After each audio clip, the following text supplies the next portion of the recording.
English 121, Exploring and Understanding Informative Writing. Informative writing is among the most common types of writing that you will encounter in your day-to-day life.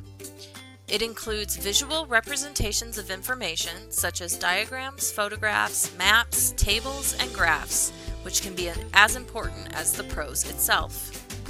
You can classify informative writing according to the audience's motivation for reading. Sometimes readers are motivated by an immediate need for information. We say that these readers need to know the information. In this case, writers want to emphasize precision, accuracy, and clarity, and this type of writing does not necessarily contain a contestable thesis, but instead is organized according to a chronological or all-about data dump type of organization. Other times, readers are motivated by their own curiosity about a subject. This type of informative writing also does not necessarily contain a contestable thesis, but instead often follows a chronological or all-about type of organizational structure. Finally, readers sometimes may not be initially motivated by a need-to-know occasion or by their own curiosity. This type of informative writing is thesis-based and aligned with other types of thesis-based prose. It brings new or surprising information and hooks readers with an effective opening to motivate their desire to learn something new, surprising, or different.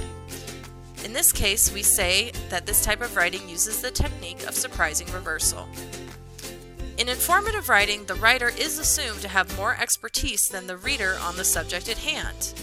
This can come from field research that the writer has conducted, from the library or an online internet search, from the writer's own pre-existing experience in the subject, or simply from the writer's own personal experiences. In need-to-know informative writing, the obstacles to clarity are numerous. We use the acronym COIC to refer to information that is clear only if it is known previously by the reader. COIC can make your readers feel like inadequate outsiders. On the other hand, humor can welcome them into the family of the confused and bridge the gap between the reader and the writer. Informative and surprising articles are often found in magazines and in academic contexts. These types of articles include a thesis and are typically aimed at general audiences. Informative articles strive to arouse the reader's curiosity and then keep the reader reading by providing some new and interesting information. The writer's first task is to hook the reader on a question and then provide a surprising thesis that gives shape and purpose to the information.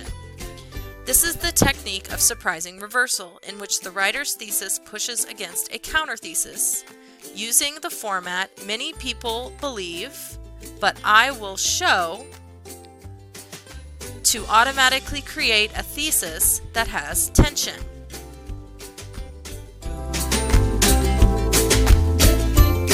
Remember that surprise is a relative term based on the relationship between the writer and the intended audience. Also remember that the surprising view doesn't necessarily have to be diametrically opposed to the common view.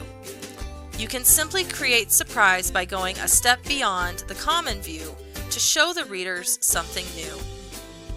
In this case, try to imagine an audience that is less informed about your topic than you are. Empirical research reports are common in academic writing and are among the most common type of writing you will encounter during your academic career. In this type of writing, begin with a determinant research question that can be answered either with a yes-no answer, or with a number, or a range of numbers, or a percentage. It's a good idea to draft your introduction and your explanation of methods before you do the actual research. This helps you think through the entire research process right from the beginning. If your research uses a questionnaire or some type of survey, Make sure that it is carefully designed and revised before you distribute it. Get preliminary feedback if necessary. In the results section, you should answer the question, "What are my findings?" And then in the discussion section, address the question, "What do my findings mean?" Finally, the abstract is a few sentences that indicate your research question and hypothesis, as well as a brief description of your methods. Keep these concepts in mind as you work to draft informative texts in English 121.